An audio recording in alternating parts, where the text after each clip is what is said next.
ఇప్పుడు ఓబీసీలలో చాలామంది మేధావులు చదువుకున్నారు, విద్యావంతులైనరు. ఈరోజు వాళ్ళందరూ కూడా ఓబీసీలో ఉంటున్న వాళ్ళందరూ కూడా మాకు న్యాయం దక్కట్లేదు, ఇక మనం తిరగబడాలి, ఎగబడాలి, గుంజుకోవాలి, ఎదురు తిరగాలనేటువంటి మూమెంట్ వచ్చింది. కనుక ఇప్పుడు మెల్లగా ఒక్కొక్కరు సెన్సెస్లో చేర్చాలా, మేము చేరుస్తాం, మేము ఇస్తామని అందరూ వస్తుంటారు. కనుక ఈరోజు రాష్ట్రాల వారీగా ఒక రాష్ట్రంలో ఇక్కడ రెడ్డిలు ఓసీలు, కానీ కర్ణాటకలో బీసీలు,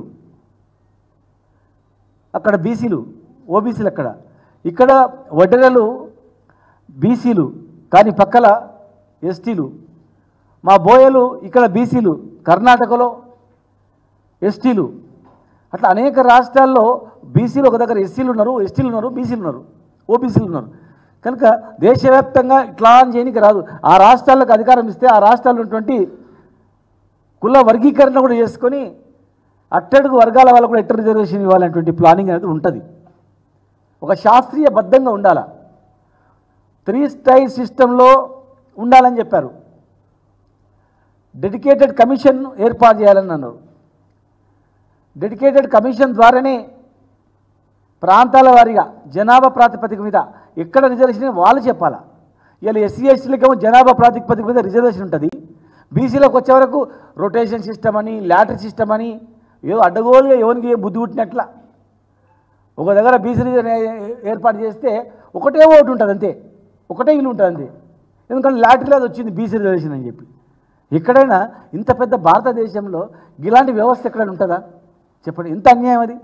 ఒక జంతువులకు పక్షులకు ఉన్నటువంటి లెక్క ఓబీసీలకు లేకపోవడం ఏంటి, వీళ్ళపైన చేయడం ఏంటి? దేశంలో ఎక్కడ కానీ మెజారిటీ వర్గాలకు అన్యాయం జరిగితే తిరుగుబాటు వస్తుంది, కొట్లాట వస్తుంది, లా అండ్ కంట్రోల్ తప్పిపోతుంది.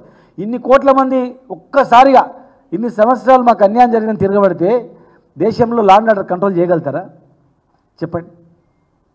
న్యాయమైనది ఉంటే ఆటోమేటిక్గా ప్రశాంతంగా ఉంటుంది దేశం, ఆ రాష్ట్రం కూడా. అన్యాయమైనది ఉంటే అన్యాయాన్ని తొక్కిపడితే ఏదో రోజు ఎగిసిపడుతుంది, తిరగబడుతుంది.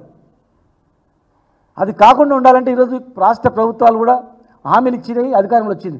ఈరోజు 42% రిజర్వేషన్ ఇస్తామన్నందుకు, ఆ 42%లో కూడా వర్గీకరణ, కుల వర్గీకరణ కూడా చేస్తామన్నందుకు, ప్లస్ ఈ వర్గాలకు ఆర్థికపరమైన ఎన్నో అంశాలు సహాయం చేస్తామన్నందుకు, కామారెడ్డిలో ఒక డిక్లరేషన్ ఇచ్చినందుకు, ఆ కామారెడ్డి డిక్లరేషన్ ప్రకారమే ఈ ఓబీసీలందరూ కూడా కాంగ్రెస్ పార్టీ కోటేయడం జరిగింది.